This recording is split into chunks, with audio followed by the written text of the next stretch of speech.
Olá pessoal, agora que terminou mais uma edição do Rally de Portugal, estamos aqui novamente, eu, o Pedro Silva e o António Couto, para falarmos mais um bocadinho sobre rallies. Vamos debater o que aconteceu no Rally de Portugal e hoje temos um convidado especial, Carlos Lima, um amigo nosso de longa data e que também já andou no mundo dos rallies e que nos vai contar um bocadinho sobre a experiência dele, como é que ele chegou aos rallies, o que ele fez e contar aqui algumas histórias que ele sempre tem, muitas para nos contar. Então vamos lá, Pedro, António, Carlos, vamos começar então a falar sobre o Rally de Portugal. Tony, passo-te a palavra a ti primeiro. Boa noite a todos. Boa noite. Antes de mais, queria agradecer ao Carlos estar aqui presente e que seja a primeira de muitas participações, que é sempre agradável. Eu é que agradeço, eu segui o vosso primeiro programa e achei interessantíssimo porque, de facto, fazem-se hoje imensas coisas no YouTube e vocês tiveram uma ideia original e acho que é interessantíssimo para quem gosta de rallies porque é uma perspectiva diferente digamos assim, de uma visão de aficionados, mas de pessoas normais a falar de coisas normais, não é? Sem entrar em pormenores muito técnicos. E pelo menos eu, que não sou, porque já começa a ficar cota, não é? Não sou propriamente um grande consumidor de coisas no YouTube, posso-vos dizer que muitas vezes vejo alguns vídeos no YouTube e ao fim de, se calhar 1 minuto ou 2 minutos desligo. Porque não é interessante. E acabei por ver o vosso vídeo todo até ao fim, porque fiquei agarrado porque lá está, a gente revê-se naquilo que é, digamos assim, os comentários normais é quase como se fosse uma conversa de amigos no café, não é? A falar disto. Portanto, parabéns pela iniciativa e eu é que agradeço terem-me convidado e estou sempre pronto para dar cá um saltinho quando vocês acharem interessante. Força aí. Okay. A ideia é essa mesmo, de ser uma conversa sempre descontraída e contar histórias e falar de uma forma mais, não tão formal como normalmente acontece. Pedro, Tony. Força, Tony. O que é que achaste do rally? Vocês que estiveram a ver e que foram ao local, eu este ano tive o azar de não conseguir ir acompanhar-vos. O Lima há bocado estava a dizer que foi a Super Especial de Coimbra, a Super Especial do Porto. Foi as Super Especiais que eu fiz também. Aos A2, viu a Power Stage, quer dizer, ele foi a todas as que deram na televisão. Isso. Exato. E aquelas em que ele não apanhou com o pó. Isso. Certo. Exato. Foi mais ou menos o que eu fiz desta vez. Foste dando feedback. Fui dando feedback por mensagens e tal, exato, e o que é que ia acontecendo, os furos e assim. Não é? Em relação ao rally, é assim, é uma meia surpresa só, não é surpresa nenhuma. O Rovanpera teve Imperial, para mim, a parte mais que a mim mais me surpreendeu foi que ele fez um rally à OGE, ou seja, o primeiro dia ia ser complicado e ele gerir a abertura das especiais. E eu acho que ele esteve ao nível do OGE, ou seja, controlou muito bem durante o dia de sexta-feira, atacou em Mortágua e já a preparar aquilo que ia fazer no sábado. E no sábado, então, depois deu a estocada final e deu uma demonstração de maturidade que para mim agora, e a pontuação diz isso, é o principal candidato ao título, mantendo este nível de exibição. Muito dificilmente alguém o consegue parar. Para além de estar motivado, não comete erros. E este rally era derivado à dureza, de ser o primeiro rally em terra, a dureza que era o rally, os 2 primeiros dias, e ele conseguiu passar ao lado dos problemas e ser extremamente rápido. Sim, foi muito certinho. Foi muito certinho, não arriscou. Sim. Foi também, pronto, foi ganhando ali algumas posições face aos azares dos outros, não é?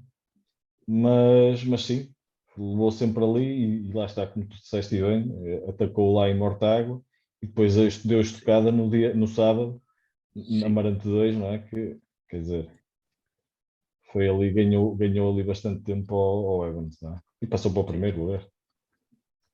Também de facto que ele tinha os pneus melhores. Pelo menos deu-me a entender que ele conseguiu conservar melhor os pneus do que o Evans. E daí, pronto, ter essa vantagem depois em Amarante, em Amarante 2. Sim. Mas sim, aliás, eu na sexta-feira, quando falei com vocês ao final do dia, quando trocámos as mensagens, eu disse que estava a fazer grande corrida, o puto. Sim. O Rovanperä estava a fazer grande corrida ali, a controlar muito bem. Estava ele e estava em terceiro lugar. Sim, lá está. Foi perdendo pouco tempo. Foi gerindo aquilo na perfeição. Sim, estava em terceiro, sim, salvo erro, estava em terceiro, mas a poucos segundos, estava para aí a 10 ou 15 segundos do Evans. E pronto. Mas foi grande lição. Grande lição. E como tu dizes, uma prova ao GE, não é? E culminou, quando não era preciso, atacou na Power Sim. Stage em mais 5 pontos. Ou seja, isso demonstra que ele está ali no Sim, o nível de confiança que ele tem, o nível de confiança que ele tem com o carro é... Sem esquecer que estamos a falar de um jovem de 21 anos. Certo. E ele já demonstra uma calma que poucos conseguem demonstrar isso. Não é? Sim, já no último rally ele mostrou isso também, não é? Sim. E lá está, a vontade que ele tem no carro também se nota e pronto, também se nota ali também muito trabalho da equipa e muita fiabilidade. Sim, o carro também ajuda, não é? O carro também ajuda. Muita fiabilidade nos Toyotas. Os Toyotas parece que estão alguns degraus acima dos outros. Sim, aliás, a mensagem 2 do Neville no final, não é? Sim, demonstra um bocadinho isso. Espelha isso. E também outra coisa que eu achei que me chamou a atenção foi que tanto o AGE como o Loeb tiveram bastantes problemas, não foi um rally fácil para eles. Inclusive aquele acidente do Loeb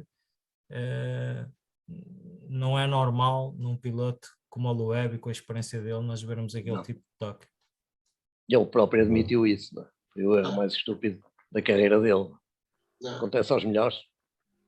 Sim, pá, aquilo não é de facto um erro que a gente perspective num piloto como a Loeb, não é? Porque aquilo, pá, aparentemente tem a ver com o facto de entrares em asfalto com pneus de terra frios, não é? Exatamente. E basicamente resume-se a isso, não é? Porque... E o boost elétrico. Exatamente. A potência extra. Mas para um piloto com aquela experiência, pronto, mas é destas coisas, acontece aos melhores, não é? Sim, e ele foi humilde em admitir isso, não é? Se fosse ele podia arranjar ali um erro qualquer. Mas é aquele tipo de piloto que já nos habituou, pá, que é como se costuma dizer, e depois a experiência, a idade, o palmarés também leva a que não há necessidade de se inventar desculpas, não é? Àquele nível, até porque hoje em dia, hoje em dia tudo é filmado e um piloto com pouca experiência pode ter a tentação de tentar arranjar uma desculpa, uma justificação, mas no caso dele, nem ele sente necessidade nisso, não é? Faz parte. Foi pena porque ia ser engraçado perceber a luta, não é? Até onde é que ele poderia ir, não é? Ele e mesmo o Ogier, não é? Mas eu vou-te dizer, eu hoje, em relação ao que vocês estavam a dizer do Rovanperä, eu via vídeos dele com 8 anos andar num Toyota Starlet, não é? Acho que todos conhecemos esses vídeos. Sim. Lá na Finlândia. E hoje estava a ver a Power Stage e estava a ver é uma imagem que já é bastante repetida, não é? A aparente, e pelos vistos não é só aparente, é real, tranquilidade e com que ele guia o carro, não é? Numa super especial em que ele está a liderar o rally e que está a liderar o campeonato com algum avanço. e que decide atacar a Power Stage para ganhar, como vocês diziam, como o Ogier fez muitas vezes, não é? Mas as expressões dele, a tranquilidade, como que, parece que está a jogar PlayStation, não é? É verdade. E eu hoje estava a ver aquela imagem e estava a ver o Ogier, não é? E estava-me a lembrar que, é curioso que o Loeb acaba por abandonar, digamos assim, a carreira em termos de 100% rallies, quando o Ogier começa a ganhar uma tolerância, um ascendente grande, aliás, que lhe foi, entre aspas, tirado do tapete inicialmente, quando eles estavam os dois, e o Ogier deu um passo atrás, que na altura foi uma coisa que eu achei interessante e corajosa, para ir para a Volkswagen, correr no Fábio, não é? Para desenvolver depois o carro que ganhou 4 campeonatos seguidos, com o Poli, e que foi o melhor carro durante aquela geração, e achei engraçado, e a gente nunca chegou a perceber muito bem, não é? Que acho que é uma coisa que todos gostávamos de ver, uma luta deles, assim, 2 ou 3 anos seguidos, com 2 carros competitivos. E achei engraçado agora o Ogier a sair, não é? Quando se calhar ia ser interessante, por exemplo, ter um Ogier 100% na Toyota com um miúdo a pressioná-lo e a comer os calcanhares. Ia ser engraçado. Repara que ele já o ano passado tinha ali o Evans a morder os calcanhares, não é? Mas eu acho que o Robin Pera está um bocadinho, e lá está. E face ao crescimento que ele ainda tem, porque ele tem só 21 anos, como o Abílio dizia, vai ser um caso de estudo. Se calhar vai ser aqui um caso de estudo para os próximos anos. E pode ser que a coisa vire para a Finlândia em vez de estar na França. Eu estava a pensar também nisso, que eu acho que o Evans, eu sou daquelas pessoas que têm sempre a ideia que quem ganha, nos rallies não há árbitros, não é? Portanto, quem ganha é porque é um justo vencedor. Mas, por exemplo, o Evans, aquela situação que aconteceu quando ele se despistou com o campeonato do mundo praticamente na mão e avisa o Ogier naquela curva do gelo, não é? Sim. Que se calhar, não sabemos, mas provavelmente o próprio Ogier admitiu isso, que se ele não o tivesse avisado, provavelmente podia ter ficado ali também. Exato. Não é? Mostrou uma postura que não é normal, mas que há muito nos rallies, não é? Que é o oposto de outros desportos, e por isso se calhar é que nós somos fãs de rallies. Mas hoje estava a ver isso e estava a pensar que tanto o Evans como o Neville, claro que nos rallies não há, as coisas são sempre imprevisíveis, mas eu atrevo-me a dizer que vai ser muito difícil nos próximos anos eles ganharem um campeonato do mundo se o Puto continuar com esta forma e a ter um carro fiável. Ou seja, perderam aqui esta oportunidade de 2, 3 anos, não é? Em que o Evans podia ter sido campeão. O Neville é quase, faz lembrar o Ivona, não é? É quase o eterno número 2. Segundo. E anda ali tem tido azar também. Tem tido, mas já houve alturas, lá está. Isto, por exemplo, o Tanaka é um piloto que eu admiro bastante pela rapidez, não é? E acho que é aquele piloto que, quando teve a oportunidade, aproveitou. Não é? E o Neville tem tido azar e agora muitos problemas de fiabilidade, mas houve épocas em que, por exemplo, ele perdeu um campeonato em 2 super especiais, não é? Por erros sim. Na Suécia. dele, não é? Na Suécia. E por erros dele, não é? Enquanto que pronto, o Evans nesse ano, eu acho que aquilo é azar, não é? Chegar ali a apanhar uma placa de gelo quando ele tinha ali na mão, mas pronto, faz parte. Agora, depois teve um erro que foi na última classe na Power Stage. Certo. Foi no. Onde é que foi? Foi na Croácia. Foi na Croácia. Na Croácia, deu um toque. Quase na última curva da Na última curva perdeu 2 segundos e perdeu 2 segundos e tal. Naquela saída lá.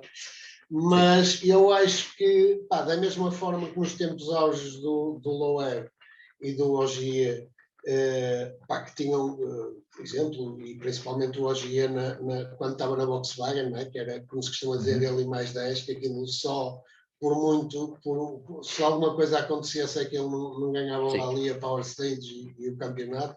Neste momento, eu acho que se começa aqui a perspectivar uma geração que vai ter muita dificuldade em bater o Rovanperä, enquanto se ele tiver um carro que seja minimamente fiável e competitivo, acho que em condições iguais vai ser muito difícil de bater o ponto, porque ele tem o sangue todo, mas ao mesmo tempo já mostra uma experiência e uma maturidade que com 6 ou 7 anos de antecedência em relação àquilo que é o normal com o piloto. Sim, estava aqui a ver, ele tem 46 pontos de vantagem. Foi. Sim. 46 pontos? Sim, tem 46 pontos de vantagem. Sim. E só uma coisa que eu acho curiosa. Neste rally, imaginemos que isto era os GEs, chamemos-lhe assim, não é? E ele ia andar a sexta-feira toda a queixar-se que estava a sair em primeiro, e que não sei o quê, que esta regra tinha que mudar e não sei o quê. E o puto, em vez de andar a queixar que estava a sair em primeiro, andou para a frente, não é? Partiu para sábado com uma diferença pequena e quando chegou à hora da verdade nas segundas passagens arriou, não é? Claro. Ou seja, e depois vê-se o puto a falar ao fim, sempre humilde. Aí é um bocado o aspecto cultural, não é? Os franceses sempre foram nórdico. Assim. O nórdico já não é assim, já é totalmente diferente. Deixa-me voltar aqui um bocadinho atrás, ainda bem que focaram essa situação do Ogier ter sido da Citroën na altura, não é? Porque estava lá o Loeb. E o facto do Neville. O Neville tem um azar, que é, ele perdeu 2 campeonatos, destes 5, por culpa dele, digamos assim, ou que podia ter chegado lá. Não sei se foi por culpa dele, porque os outros também tiveram mérito. E eu não gosto muito quando dizem que é o eterno segundo, porque tal como o Carlos Lima estava a dizer muito bem, o Hirvonen, para mim, era um piloto fantástico. E teve o azar de lutar contra o Loeb. E eu hoje li nas redes sociais, toda a gente estava a dar mérito, e tem mérito, também anda muito bem, ao Dani Sordo, não era? Mas o Dani Sordo, no tempo do Citroën C4 do Loeb, fez 100 e tal rally e só ganhou um rally. E nessa altura toda a gente dizia mal do Dani Sordo, era isto, é assim, não é? E o Dani Sordo começou como segundo piloto da Mitsubishi, que era que na altura ganhou 4 campeonatos com o Tommy McKinnon e o Sordo era puto e começou como segundo piloto da Mitsubishi. Não estou enganado, para não. Eu, por acaso, essa parte eu já não me lembro. Da Mitsubishi já não me lembro. Sei que ele começou no campeonato espanhol, mas essa parte já não me lembro. Ainda bem que ninguém se lembra, que assim passa a ser verdade. Não, eu lembro-me dele andar no Mini. Não, mas é provável porque nessa altura da Mitsubishi eles tinham alguma dificuldade, por vezes, em ter pilotos. E houve uma altura que o Rui Madeiras teve a vir fazer o Rally de Portugal e quem veio até foi um belga, o Freddy Moat. É provável que pudesse ser essa situação do Dani Sordo. E o Dani Sordo também foi um eterno segundo, não é? Andou com o Loeb, aquele carro era fantástico, só que o Loeb ganhava e o Dani Sordo não. E o Neville, este ano, não tem hipótese, para além dos azares. O Neville, eu acho o Neville, aliás, desde o início da carreira, que ele apanhou uma geração também de pilotos na altura que apareceram bastante fortes. Ele, o Tanak, e mais na altura o nome daquele gajo que é da Nova Zelândia, que é muito bom. Aidan Paddon. Aidan Paddon, exatamente. Que depois também foi da Citroën, que agora ainda tem feito uns rallies com o R6. O Lapi. Eric Camille. O Lapi já foi mais tarde. Camille. Não, que faz agora o R5 da Citroën. O sueco, não é? Sim. Não é sueco, é norueguês. O Mikkelsen. O Ostberg. O Ostberg, sim. O Mads Ostberg este ano já não faz. Certo. E eles são todos ali da mesma geração e logo desde o início que o Neville se destacou também e é um piloto excepcional. Lá está, quando eu digo interno segundo não é no sentido depreciativo, até porque eu era grande fã do Hirvonen na altura, porque apesar de tudo era o único que ainda conseguia digamos sim, assim, andar ali a dar alguma luta ao Loeb. na altura com o Ford Focus, né? E portanto não digo isto no sentido depreciativo, é um bocadinho aquela história do Ronaldo e do Messi, não é? Por acaso apareceram os dois na mesma geração, porque se um deles aparece fora do outro, depois os outros iam ser sempre os eternos segundos. E portanto apanhamos aqui a geração do Loeb e do Ogier, que de facto a combinação do talento deles, que é inegável, com condições excelentes também para correr, não é? Mas vejam, por exemplo, o Loeb teve, o Ogier teve alguns campeonatos em que de facto teve uma circunstância que não é muito normal ver-se nos ralis atualmente, e por exemplo a Toyota não faz isso, e eu acho que para bem dos espectadores, que foi, teve várias vezes segundos pilotos a trabalhar para o campeonato do Ogier. Não é? Nomeadamente Latval ou Elfyn Evans, que foi certificado em várias provas.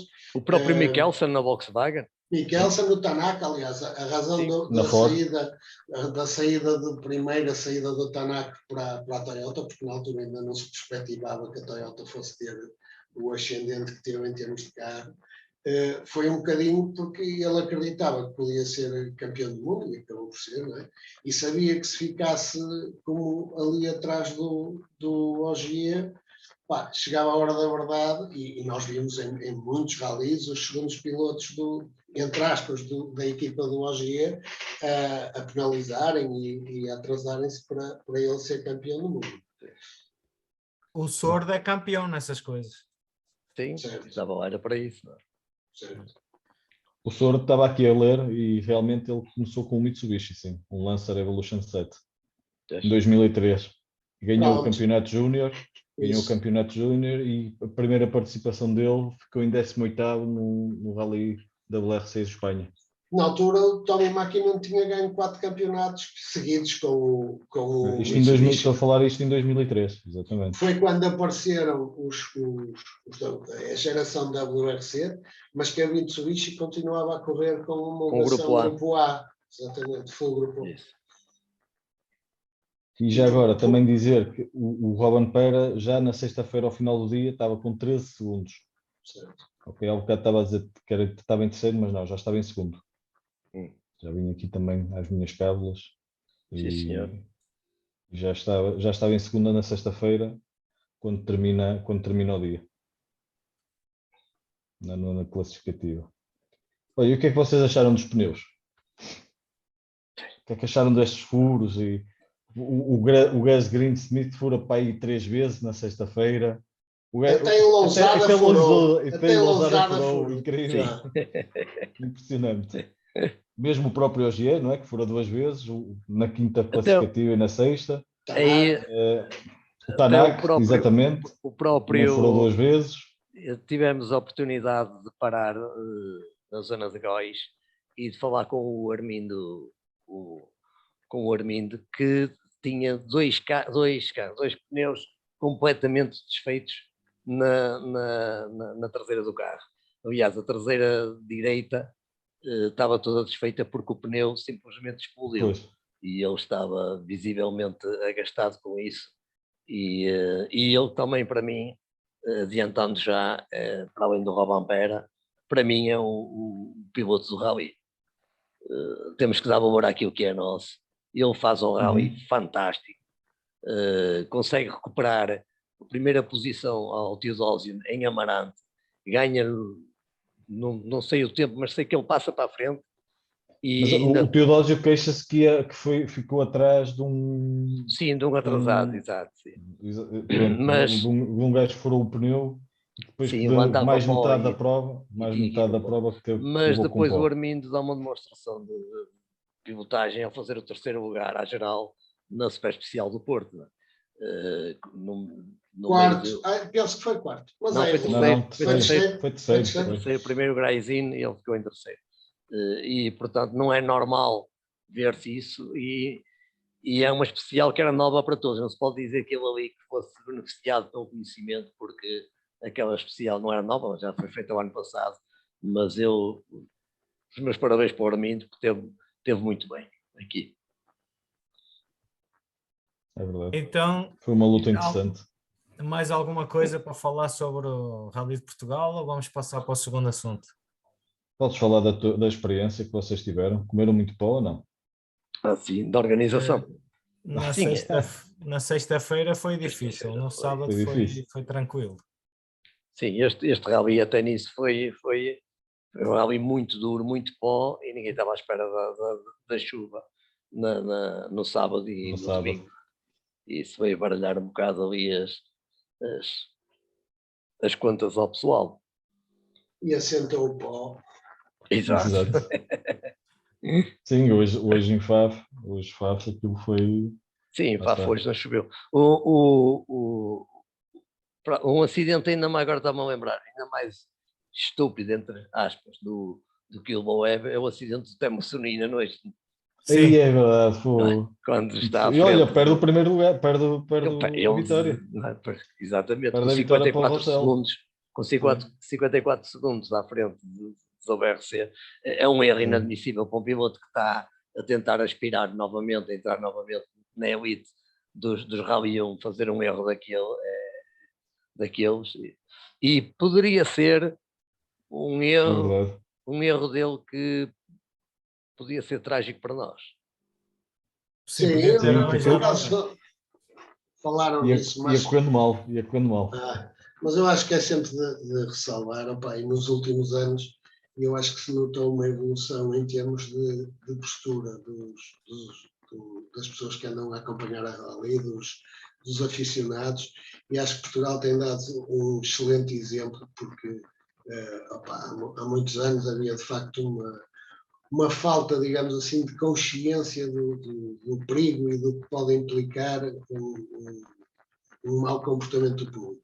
E eu acho que dá uns anos para cá que de facto temos dado um exemplo, aliás, que nós continuamos a ver algumas imagens, principalmente nos países da América Latina, pronto, é o sangue mais latino como o nosso, não é?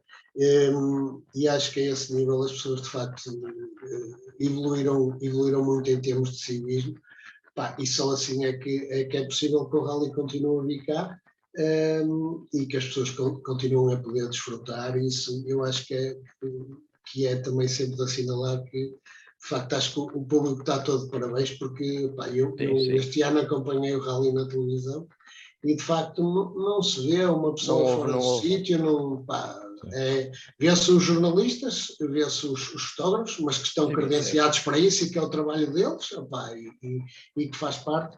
De resto, é de louvar isso, porque de facto as pessoas mostram um civismo e um sentido de responsabilidade que é essencial. O nosso grande trunfo em relação a outros organizadores é mesmo as molduras humanas que se vê nas especiais, não é? Porque isso não se vê em mais lado nenhum. Não é? E conseguir ordenar aquele pessoal todo não é fácil, e nesse aspecto estamos de parabéns, isso concordo. Sim. Eu agora queria lançar aqui um tema que não se falou muito, mas também gostava de saber a vossa opinião. A Ford, o que é que vocês acham da Ford? Greensmith, ponta de lança da Ford, em muitas super especiais, é uma surpresa, não é? O Green, para mim, não... O Greensmith e o Loubet também. O Loubet está a evoluir bastante. O Loubet evoluiu bastante, sim. Sim. Loubet vi ali uma grande evolução, mesmo a controlar o seu ímpeto, que ele é assim um bocado mais impetuoso, e vi que ele realmente amadureceu um bocado. Ali também houve puxões de orelhas, não é? Ao Formou, não é? Acredito. Sim, ao Formou. O Formou andou, parecia que andava a passear. Houve ali algumas etapas, parecia que andava ali a passear. O Greensmith vejo-o a atacar muito. Acho que ele não está como os outros, está mais folgado. Está mais folgado, está com menos pressão e vejo-o a arriscar mais. O Brino, o que eu sinto é que ainda tem que ter mais uns rallies em cima. Ele não é o ponta de lança. Eu acho que tem mais anos, porque ele não é o ponta de lança perfeito para a Ford.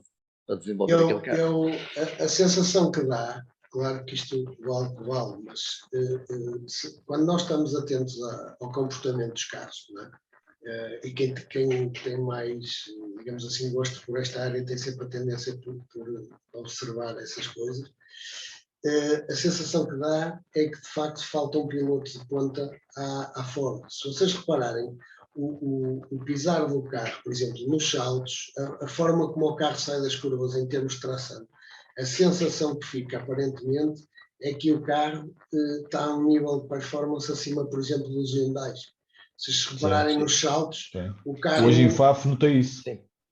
O carro é muito mais equilibrado, passa melhor, pousa melhor. Pousa melhor, exatamente. A grande evolução nos últimos anos dos carros é ao nível das suspensões e da tração.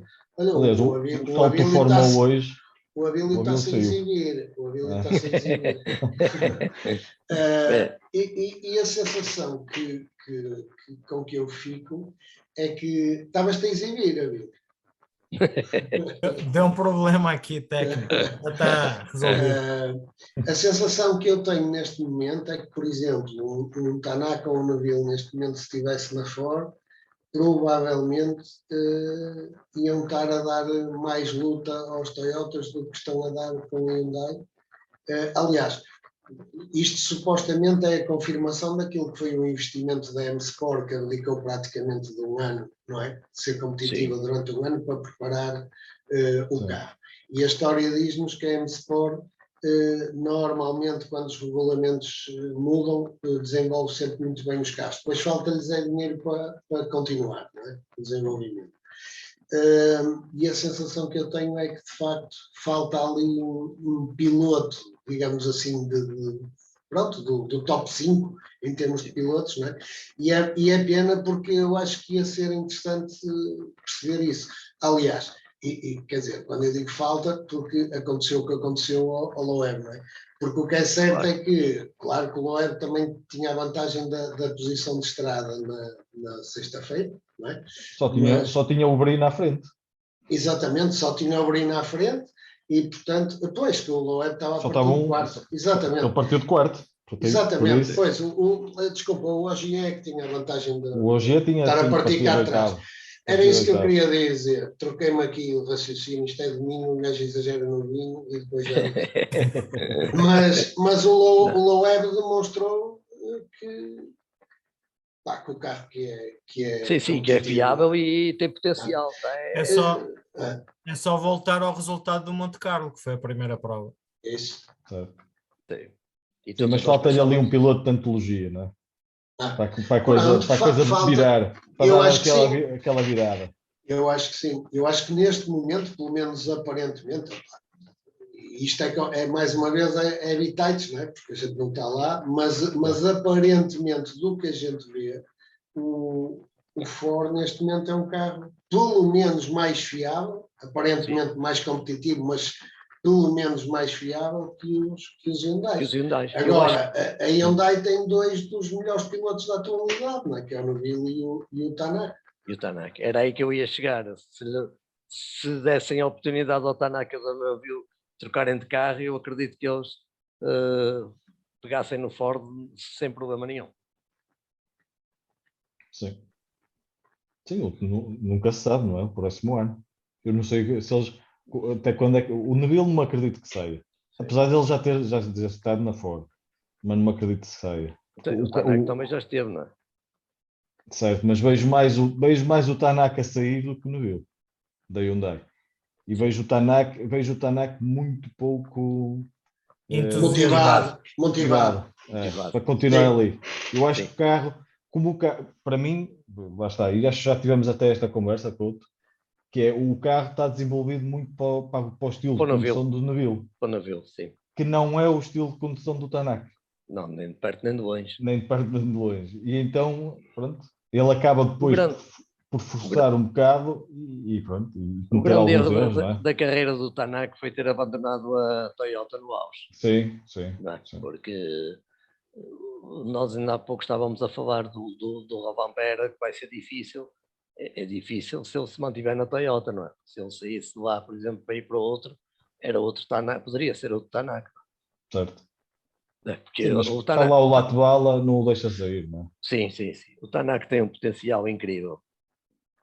E está-se ali a perder um bocado. E eu nunca pensei que um piloto do Mundial e ele está a mostrar uma falta de motivação que eu não via já há muitos anos no Mundial de Rallys. Aliás, na própria linguagem corporal dele, no Sim, final das sim. classificativas, nota-se perfeitamente Sim, ainda essa hoje disse situação. que teve problemas e no final relatou, diz tipo, é o costume ou nada de novo. É normal. Sim, exato, Exatamente. nada de novo. Isso demonstra muito falta de motivação, não é? Certo. Então, vamos encerrar o assunto do Rally de Portugal e vamos entender um bocadinho como é que o Carlos Lima foi parar aos rallies. Lima, eu acho que foi em 2003, não foi, que tu fizeste o Troféu Punto? 2004. 2004. Conta-nos aí como é que tu chegaste a isso. Como é que aconteceu? A minha envolvência o meu gosto nos rallies começou por um grupo de amigos, do qual tu fazes parte, em que, em miúdos, íamos ver rallies, estivemos sempre ligados profissionalmente aos automóveis, e digamos que o meu contacto mais próximo, até porque o meu pai não gostava de competição automóvel, era só futebol, e a primeira vez que eu tive um contacto com um carro de rallies foi contigo, que fomos ter com o Pedro Azeredo, que era piloto oficial da Renault, na altura com os Lee Williams e depois com os Meganes, o Pedro Azeredo e o Zé Carlos Macedo, e nós trabalhávamos na Renault, e o Pedro, que era um piloto fantástico, e para além de piloto fantástico, era uma pessoa extremamente, era nosso amigo e extremamente acessível, apesar de ser uma vedeta, porque era um dos melhores pilotos nacionais. Dava-nos a oportunidade, nós putos, quando eles faziam testes, de irmos até lá, e a gente ia para lá, punha-se lá assim um cantito, e a gente gostava muito de ver os carros a passar, mas o que a gente queria era que ele dissesse, anda daí, e sentar lá no banquito do navegador e dar lá uma volta para a frente e para trás. Pronto, que a primeira vez que andei, sinceramente, não vi praticamente nada, que eu fechava os olhos cheio de medo, porque achava que nós nos íamos despistar em todas as curvas, né? Na altura nos Meganes Maxi, que era uma coisa, só o barulho daqueles carros era uma coisa impressionante. Pronto, e quando tu começas a ter esta proximidade e esta oportunidade de entrar nas coisas, começas a sonhar que gostavas de um dia pelo menos experimentar, não é? Pronto. Depois, nós fomos, aliás, que a minha carreira profissional foi sendo um bocadinho a reboque do Abílio. O Abílio trocava e passado um mês ou dois começavam-me a ligar a dizer aqui é que é bom, e acabei por andar um bocadinho à reboque dele, e depois fomos trabalhar para a SEAT, em que o nosso diretor, que era o Vítor Fernandes, era copiloto de rallies também. E começamos, exatamente, primeiro do Vítor Lopes, no troféu Ibiza, e depois o Vítor Lopes foi para a Citroën, foi para o piloto oficial Citroën, e depois ficou a fazer com a Ligião Pequeno. E então eu e o Alexandre começamos a acompanhar esses rallies, e a primeira vez que eu guiei um carro de rallies foi para levar um Ibiza do troféu para Viseu, portanto era o Rally de Viseu. O piloto era Lígia Albuquerque, era a Lígia Albuquerque, que era L Albuquerque, não é? No vidro do carro. No vidro do carro tinha o L de Lígia Albuquerque. E o Vítor Fernandes era o navegador. E então houve um problema com o outro lado, com a carrinha de assistência, e o nosso diretor, que era o Vítor Fernandes, disse: Lima, você vai com o Alexandre, levem o carro a rolar por estrada, depois nós vamos lá ter as verificações. Então o meu primeiro contacto com o carro de rallies foi ir a conduzir uma Ibiza do Troféu do Porto até Viseu, por estrada. Pronto, chegamos a Viseu, paramos no parque de assistência, começa a chegar a malta para tirar fotografias e tal, dá para tirar uma fotografia, e dizia o Alexandre: é o piloto, aí ele Lima Albuquerque, o carro era Lígia Albuquerque. Pá, foi logo a primeira história engraçadíssima, porque chegaram lá uns putos, nós também éramos putos, né? E então de volta do carro e não sei o quê, e trabalhavam na discoteca, no day after. E disseram, pá, vocês apareçam lá logo à noite, que a gente oferece-vos uns copos, e era o que nós queríamos, né? Pronto. Entretanto, fomos para os copos à noite, que nós andávamos ali basicamente a ajudar, pá, levávamos os pneus e aquelas tralhas. Fomos para a discoteca e eram pá, 5 ou 6 da manhã, pá, já bem carregados, né? Ainda por cima porque o puto era tudo de bordo, nós bem carregados e o puto só dizia, como é que vocês amanhã, pá, vocês, está tudo controlado, aqui o Lima Albuquerque, isto lá, não se passa nada e não sei o quê. O que é certo é que ali eles arrancam e batem no primeiro troço contra o muro, pá, arrancam uma roda e não sei o quê. Parte da assistência aparecem os putos. Ei, eu lá, vocês mandaram o malho. Eu vi logo, vocês às 6 da manhã estavam perdidos de dia, mas eu vi logo que vocês vinham bater no primeiro troço. Este foi o meu primeiro contacto com o carro de rallies. Depois esse nosso amigo Vitor Fernandes, que era navegador de rallies, no ano 2001, no ano 2001, ele todos os anos ia, portanto nós trabalhávamos na SEAT, e a SEAT patrocinava o Rally do Centro, o Rally chegou a ser Rota do Vidro, Rota do Sol, Pinhais do Centro, teve vários nomes, mas basicamente era conhecido pelo Rota do Sol, né, antigamente, que é o Rally que começava ali na zona da Marinha Grande e dos troços de São Pedro do Moel. Normalmente eram feitos uma especial na Marinha Grande na sexta à noite. No sábado de manhã fazia-se os troços de São Pedro do Moel e depois tinha uma ligação, ou melhor, na sexta de manhã eram feitos os troços de São Pedro do Moel, depois na sexta à noite havia uma super especial na Marinha Grande e depois eram os troços lá de cima da zona da Lausanne, mas em asfalto. Pedrógão Grande, Figueiró dos Vinhos, essa zona, Rally do Centro, né, em asfalto. E eles todos os anos a SEAT patrocinava e iam lá fazer de carro zero. Pronto. E no ano 2001 convidaram-nos para ir fazer de carro 00. E nós lá fomos, pá, foi a nossa primeira experiência, digamos assim, não sabíamos tirar notas, não sabíamos qual que era tirar notas, não sabíamos nada. Na altura havia um amigo nosso que era o Luís Silva, que tinha ganho o Troféu Marbella, o primeiro Troféu Marbella, que era era filho do dono do concessionário do Penafiel, e tinha um sobrinho que é o Jorge Santos, que é um piloto muito bom, apesar de nunca ter feito, pronto, nada assim em termos de carros de campeonato nacional, mas chegou a ganhar vários rallies do Open com o Saxo ex-Armindo Araújo, chegou a ser campeão do Troféu Punto. E o Jorge Santos ia fazer esse rally na altura com o Saxo, e o Luís disse-nos, vão ter com ele que ele dá-vos as notas do rally para vocês aprenderem. E tínhamos um amigo também, que era navegador de rallies, que era o Pedro, desculpem, o João Batista, que era navegador de clássicos, e que nós fomos ter com ele para ele nos ensinar, digamos assim, como é que se tirava notas, porque nós não tínhamos noção nenhuma. Então fomos ali para o troço da Agrela, que é ali perto de Santo Tirso. E lembro-me perfeitamente um dia à noite, com o carro normal do dia a dia, fomos lá para o troço da Agrela e ele levava as notas, esse João Batista, que é navegador, era dos clássicos, levava as notas, e os pilotos da geração mais antiga, hoje em dia toda a gente tira notas por números, não é? Mas os pilotos de geração mais antiga, as notas não eram com números, eram notas chamadas notas ditadas, era tipo direita, média, mais. Ainda há pilotos que ainda usam isso da geração antiga, tipo Adruzio Lopes, Fernando Pérez, essa geração. Direitas, média mais, direitas, média menos. Então eu lembro que eu arranco o carro e o Alexandre atrás para aprender, né, também. E o João ao lado, e ele começa, direita, média, mais tarde, e eu parei o carro, não estou percebendo nada do que estás a dizer.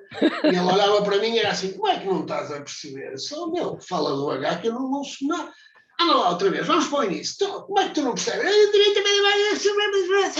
é que tu estás? E eu disse, não, esquece, é à vista. Eu vou à vista, eu vou fazer de casa. Pá, pronto, depois lá fomos ter com o Jorge Santos e ele deu-nos um caderno com notas já de números. Ele usava notas de 1 a 9, que foi as que eu sempre usei, e aquilo para mim já fazia algum sentido, porque a experiência que eu tinha de rallies a conduzir era jogar a PlayStation 1 no Colin McRae. Pronto, e como as notas do Colin McRae já eram por números, aquilo para mim já fazia mais algum sentido. Mais sentido, exato. Pronto, e depois, depois é um processo de aprendizagem que tu vais evoluir. Logo nesse rally aconteceu... Ninguém, ou melhor, todos os pilotos experientes diziam, tu não podes ir fazer um primeiro rally com um navegador sem experiência, isso não existe. O piloto vai fazer o primeiro rally, ou uma pessoa vai fazer o primeiro rally, tem que levar um navegador experiente. E eu dizia sempre, não, eu vou com o Alexandre, nós sempre andámos nisto juntos, vamos os dois, se ficarmos em últimos, ficamos em último. E então aprendemos por nós algumas coisas que são básicas, nomeadamente, tira-se as notas, e geralmente os navegadores tiram as notas a lápis para depois poder corrigir alguma coisa e nunca se passa as notas em limpo. Okay? E nós, como não sabíamos, andámos a tirar notas, corrigíamos uma série de coisas porque aquilo era tudo novo para nós. E o Alexandre depois chegou a casa com a mulher e passou as notas a limpo. Isto é pena ele não estar aí, ele era para estar cá, mas não pôde, não é? Mas há de estar outro dia qualquer e contou-vos essa história. E ele passou as notas a limpo com a mulher, na altura o filho dele, que agora tem 18 ou 19 anos, era puto, e nisto o puto começa a chorar, a história é exatamente assim, e a mulher vai ver o que é que se passava com o puto e vem outra vez e diz, pronto, então estávamos numa direita 4, mais, imagina, 50, esquerda 3. E ele, sim, está aqui, continua a ditar. O está aqui era uma sequência de 2 curvas igual que tinha 2 páginas antes, ou seja, comeu 2 páginas de notas. O que é que acontece? Aquilo era no troço, chamava-se troço de chimpeles. E quando chegámos lá, ele começa a dizer, imagina, direita 5, e era por acaso, por sorte, era uma esquerda, e eu disse outra, que é um código que se usa quando a nota não está bem, diz outra para o piloto, e ele outra, e não saiu outra. E eu digo, por acaso era uma esquerda, ainda bem, porquê? Porque se a nota é para o mesmo lado, tu não te apercebes que a nota é errada e pode correr mal, não é? Agora, quando ele te diz uma direita assim, que a curva é para a esquerda, tu, a não ser que não tenhas ido à tropa, percebes que a curva não era para aquele lado e alguma coisa não está bem. Mas quando é para o mesmo lado, pode ser complicado. Resumindo e concluindo, a nota que ele tinha a seguir era tipo 100, rotunda, e entra pela direita, chincano, qualquer coisa assim. Sei que era uma rotunda. E a rotunda nunca mais chegava, não é? Porque faltavam lá 2 folhas de notas. E então eu ia à vista, não é? Porque o navegador, quando se engana, diz à vista e vai tentar encontrar a sequência que estás a fazer para engatar as notas outra vez e depois faz ali 2 ou 3 só para confirmar que aquilo está certo. E lembro-me, ele ia muito nervoso, e eu também, não é? Era a primeira vez, e eu lembro que ia ali todo atrapalhado com aquilo, à vista e não sei o quê, e ele só dizia, nervoso, e só dizia, pode-se dizer um palavrãozito aqui? Não, nunca bem. Ele só dizia, vocês vão perceber, ele só dizia, olha, não guias um corno.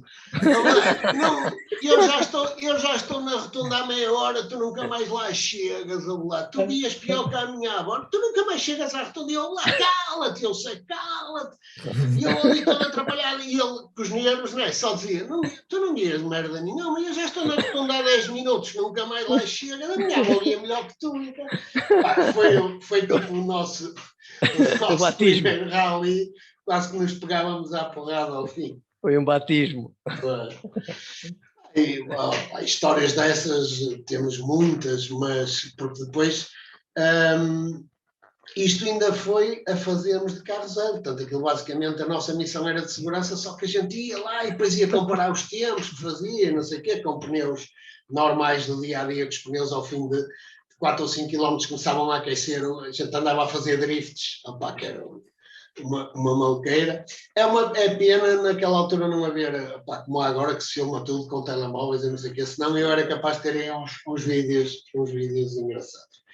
E acima de tudo, opa, a grande, digamos, paixão dos rallies é que depois há um espírito entre toda a gente, pá, que é uma coisa, e principalmente a este nível, não é?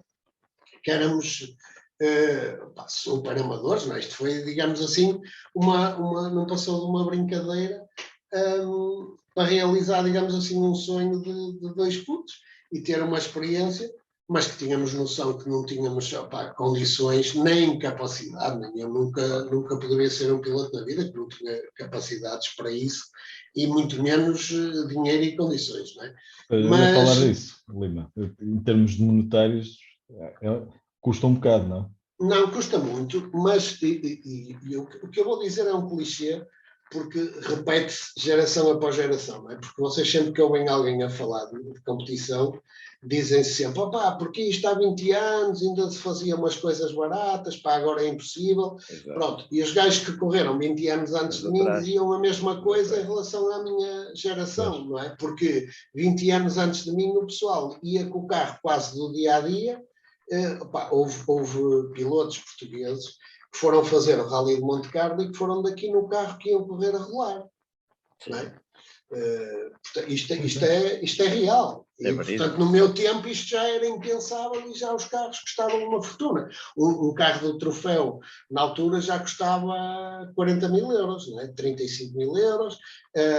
Hoje em dia um R5 custa 200 mil euros, 250 mil euros, não é? Hoje 35 mil euros é uma caixa de velocidade. Pois, uma Sader, exatamente, pronto. Eu estou a falar que eu fiz o troféu mais baratinho, que era o ponto, e que mesmo assim, estamos a falar, por exemplo, vamos imaginar que eu agora decidia ir fazer um rally, ok? Antes de entrar no carro, tu preparas à volta de 10 mil euros. Esquece o carro, não é? Imagina que alugas um carro, preparas à volta de 10 mil euros, porque tens de tirar a licença para ti e para o navegador. Tens de comprar o equipamento todo, ok? Fatos, capacetes, chanes, botas, roupa interior, porque tudo aquilo que eu tinha já perdeu a homologação há muitos anos, não é?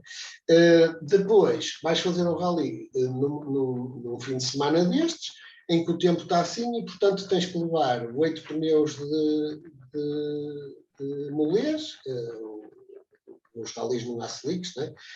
Pneus molês, que é os pneus normais de asfalto, de seco, levas 8 pneus intermédios e 8 pneus de chuva. Isto há pobrezinho, não é? Portanto, para trocares um jogo de pneus uma vez e rasares para não teres nenhum furo, não é? E, portanto, e chegares a meio do rally e teres 4 pneus novos para montar. É evidente que eu estou a falar de rallies ao nível do que eu fiz, que não é do nacional, na altura eram os iniciados, ou promoção, ou open, ou já teve vários nomes, não é? E, portanto, se começares a somar à volta de 300 euros para cada pneu, como dizia o outro, é fazer as contas, não é? Portanto, tu preparas 10 mil euros e ainda não entraste no carro. Se tens o azar do carro, quando chegares lá não pegar, que às vezes acontece, tu gastas 10 mil euros e não andas, não é? Ou se ficas na primeira ligação, portanto, é assim, não vale a pena ter ilusões. É para quem tem muito dinheiro, e para além de ter muito dinheiro, que está disposto a gastá-lo para aquilo, não é? Porque de outra forma é impensável. Agora, eu ainda fiz rallies numa altura em que, pronto, como estava também a trabalhar no setor, arranjava sempre alguns patrocínios, que a gente estava ligado às marcas, pronto, e deu, digamos assim, para fazer uma loucura de realizar um sonho e ter uma experiência que fica para a vida, não é?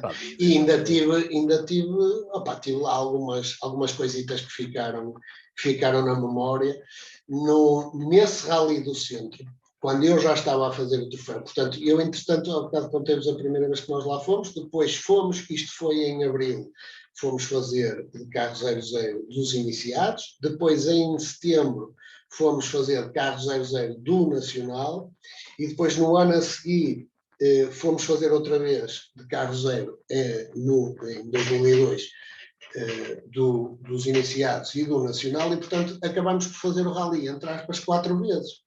No ano em que eu faço o troféu, em 2004, aquele era o único rally que eu já tinha feito e que conhecia. E consegui fazer um brilharete.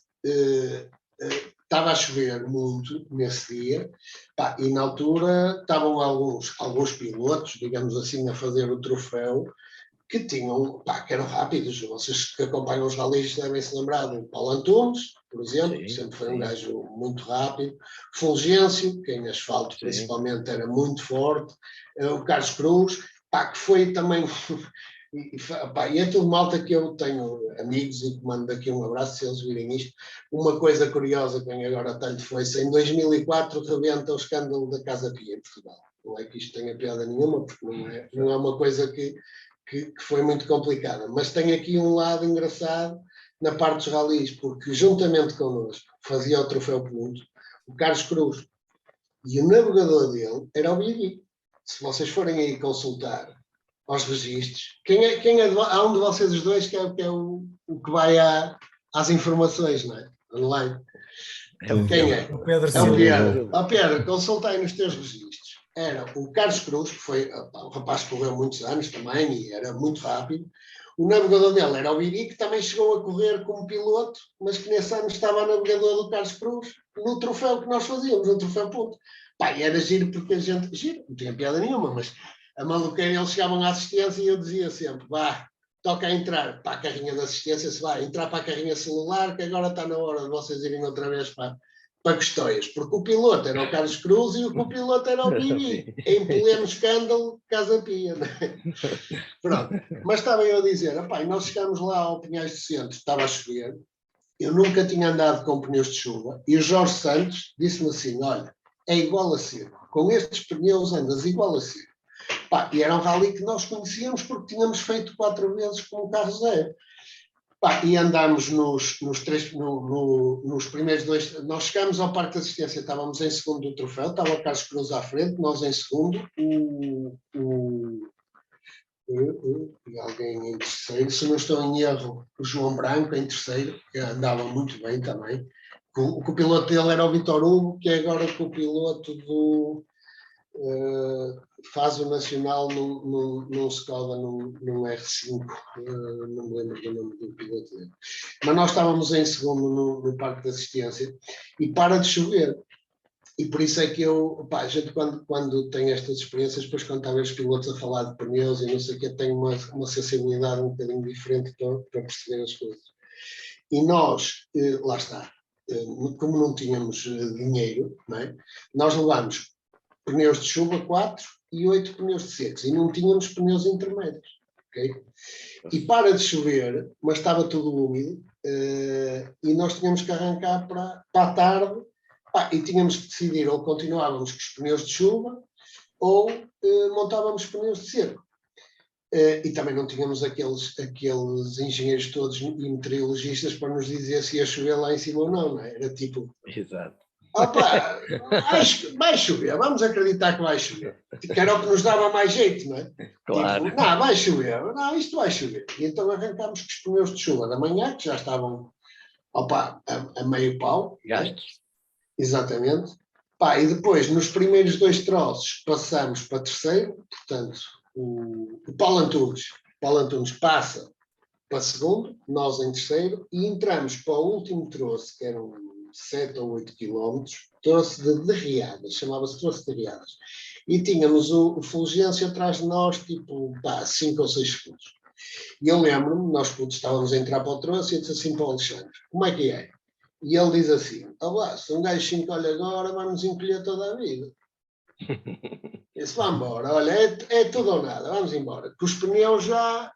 entretanto, nunca mais choveu, não é? O tempo cada vez estava mais seco, estava muito enlameado, porque no meio das nossas 2 passagens passava o regional, que nós chamávamos carinhosamente do sem-abrigo, é assim o termo que se usava no meio.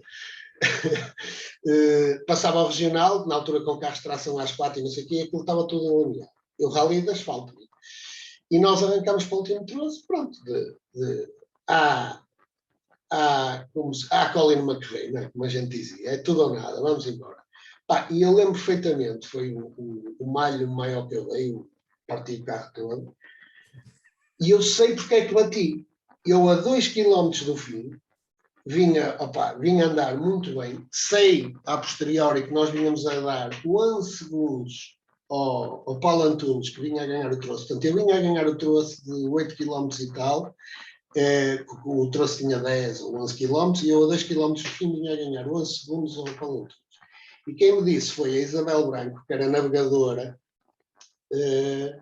que tinham desistido e estavam encostados a uma árvore a ver o rally. Pá, e eu lembro-me perfeitamente que aquilo era uma reta e depois tinha uma esquerda média e só tinhas para aí tipo 30 metros para uma direita mais fechada. E o Alexandre diz-me a nota. E eu olho para a frente, pá, tipo o carro sempre a escorregar e tudo a correr bem, sabem como é que é, um gajo a entusiasmar-se. E eu olho para a frente e vejo a Isabel, que era navegadora, encostada a uma árvore, que é a irmã do João Branco, Isabel Branco, encostada a uma árvore. Pá, e sabem aquela cena de puto que é tipo, não, isto é milésimas de segundo do teu cérebro, mas inconscientemente tu vês que está ali alguém conhecido, não tens experiência e queres mostrar mais que o que sabes. A sério, pá, eu tenho perfeita consciência que foi exatamente isto que me aconteceu. Porque eu nem tinha a noção que vinha a fazer muito mais já do que aquilo que eu sabia, né? Pá, e então trago tipo mais tarde ainda um bocado, opá, e o carro passa-se, o carro vai para sair para a esquerda, que eram umas árvores, e eu consigo tirar o carro, mas ao tirá-lo ele agarra e bate-me por dentro da curva no morro. Ok, de frente, de zorro, e dá uma volta completa no ar e pousa direito. Okay? E eu dou a chave, o carro pega e continuo. Pronto.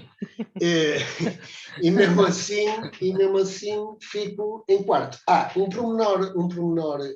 Portanto, a Isabel Branco era navegadora do Cardoso, que chegou a ser, tinha um saxo também, Kit Car, e chegou a ganhar o campeonato de promoção. Aliás, acho que foi nesse ano até que ele ganhou. Eles tinham desistido. E o irmão dela, que é o João Branco, era o navegador do João Branco, era o Vitor Hugo, que é primo, que é esse que ainda agora faz o Clube Nacional com o Escola F5. Que havia, na altura, uma iniciativa feita pelo Adrosilo Lopes e pelo Luís Lisboa, que era o navegador, que era o Racing Opportunity. Não sei se vocês ouviram falar, que era tipo... Era um concurso, depois havia várias provas e quem ganhasse ia fazer uma época com tudo pago, e que lançou pilotos como o Max, como o Francisco Barros Leite, que me lembro assim de cabeça, dois gajos muito, muito bons, que começaram aí, e mais, mas que me lembro assim agora de repente, esses dois começaram aí. E o João Branco e o Vitor Hugo tinham ficado em segundos, e os segundos tinham direito a fazer tipo 2 ralis, e depois eles continuaram. Pronto. E à entrada desse troço, onde eu bati, lembro-me de nós estarmos lá todos a falar e o Vitor Hugo dizer-me assim: tu estás com cara de quem vai bater. Juiz, tu estás a fazer um rally do caraças, é o teu segundo rally em asfalto. Juiz, e o Alexandre só dizia: tu estás cheio de medo, Pronto, chegámos ao fim. Partimos o carro todo, mas assim chegámos ao fim. Perdemos o terceiro lugar para o Fulgêncio. E a seguir a nós, chega ao Vitor Hugo, nós estávamos com o carro partido, o radiador perdeu a água toda, né? E nós a tentar colar o radiador para pelo menos chegar ao parque fechado, porque era o último troço. E chega ao Vitor Hugo e olha para nós e diz assim: eu vi na tua cara, eu vi na tua cara. E diz o Alexandre: menino, mais vale bater que ser pesudo. Pronto. E esta frase ficou a frase da semana no site do Rallys Online, que eles punham lá uma frase tipo frase da semana. Então a frase da semana era Alexandre Rodrigues: mais vale bater que ser pesudo. E ficou foi uma frase que ficou colada a nós, que depois diziam sempre: lá, vocês pesudos ninguém me chama, podem me chamar malucos, mas pesudos ninguém me chama. Mas a brincadeira custou quase 5.000 euros na altura, não é? E, portanto, mas é as histórias que ficam da maluqueira. Acho que para hoje acho que já cedemos um bocadinho o nosso tempo. Lima, vamos já deixar aqui combinado, vais ter que vir mais vezes. Tranquilo. Temos que juntar aí o Alexandre, e posso-vos dizer que tenho muita malta amiga dos rallies dessa geração, e se vocês a nível nacional têm uma fotografia que eu acho que vai valer dinheiro, tirada no Rally dos Açores com o Roland Pera Pai, no Subaru, ele veio, ele já não fazia o Mundial, isto foi para aí, lá está, em 2004, 2005, talvez por aí, 2003, por aí, ele já não fazia o Mundial, já tinha saído da SEAT, e foi um dos pilotos convidados para o Rally dos Açores, e veio, na altura a organização alugava os carros e convidava alguns pilotos de nome, e o Roman Pera veio fazer o Rally dos Açores com o Subaru. Subaru empresa, né? E desistiu, pai, no segundo dia o carro avariou e depois andava lá a ver o rally. Eu tenho uma fotografia tirada com ele, ainda o puto não era nascido, né? E portanto acho que um dia deste aquela fotografia vai valer dinheiro. Manda-me essa fotografia. Manda-me essa fotografia. Mando, tenho que ir procurar. Estou eu, o Vitor Fernandes e o Roland Pera. Mas dizia-vos eu, se vocês depois quiserem, e se o vosso intuito for esse, pá, tenho aí muita malta amiga do Campeonato Nacional que são todos bem-vindos. Que vem aqui fazer uma perninha um dia destes. Opá. Tenho muitos amigos com quem privei, com quem tive o prazer de andar ao lado, a ver aquilo que eu nunca seria capaz de fazer. Opá. Dizer-vos alguns que eu admiro, agora não tem nada a ver com a relação pessoal, mas enquanto pilotos, e que eu tive pena de nunca terem tido uma oportunidade. Opá, o Pedro Leal, o Francisco Barros Leite, o Jorge Santos. Fiz parte da equipa do Rui Madeira da SEAT Sport, andei com o Rui Madeira do WRC, no Córdoba da WRC, foi uma experiência fantástica. Mas e o Abílio, nem precisa de mim para nada, o Pedro Azevedo, por exemplo, que é uma pessoa excepcional, que vem aí de certeza um dia destes dar aí, contar, que esses sim têm experiências para contar, eu não é que eu... Não, tu tens, o rally não é só para quem anda lá nos tops. Sim, mas Portugal tinha 100 inscritos, não é? Sim, mas estamos a falar, eu deito aqui nomes agora de 4 ou 5 pilotos que têm carreiras de 30 anos de ralis, não é? Que começaram, o Pedro Leal e o Pedro Azevedo, por exemplo, conduziram o Renault 5 GT Turbos, conduziram o Renault 11 Turbos, Toyotas... O Pedro Azevedo, se não estou em erro, começou no Marbella. Começou, ganhou o troféu Marbella. Ganhou o troféu Marbella. Foi a avó dele.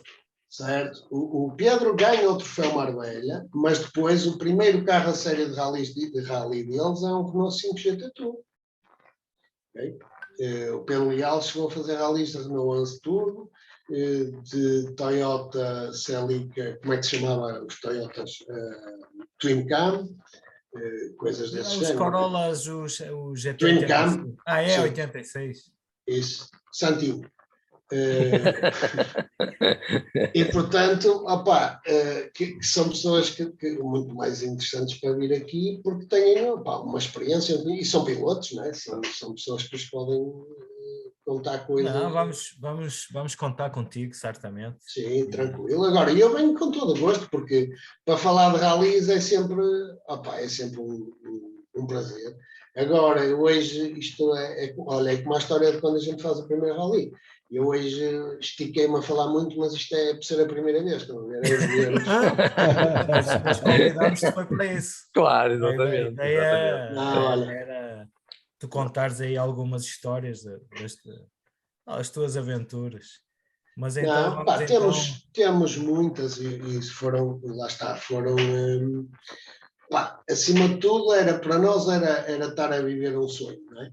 E então nós íamos num espírito sempre de aproveitar ao máximo e de divertir e sempre, e depois lá está, como eu nunca fiz o campeonato nacional, né? E então na segunda liga, digamos assim, nós é a segunda divisão, os ralis são mais pequenos, mas o espírito, embora no campeonato nacional que eu cheguei a fazer de carro zero e a acompanhar com a equipa de Rui Madeira, o espírito é muito bom, mas a responsabilidade é outra e a competitividade, às vezes já cria ali, pronto, embora vocês veem e toda a gente se dá bem, mas há uma digamos assim, uma obrigação e uma importância de um profissionalismo de ganhar.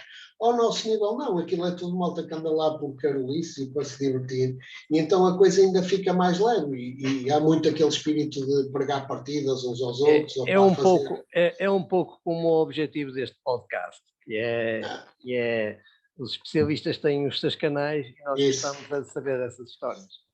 E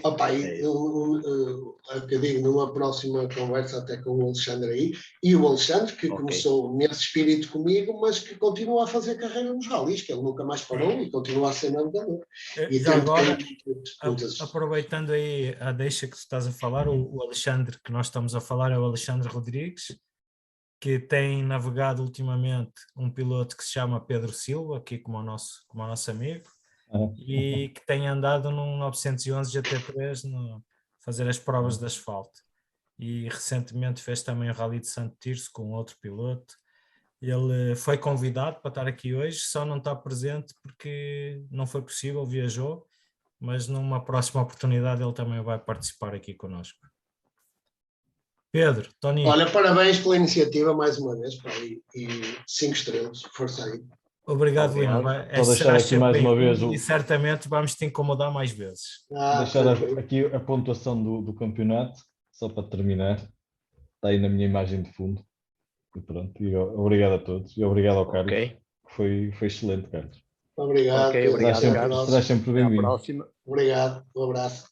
Um abraço a todos. Um abraço. Tchau, até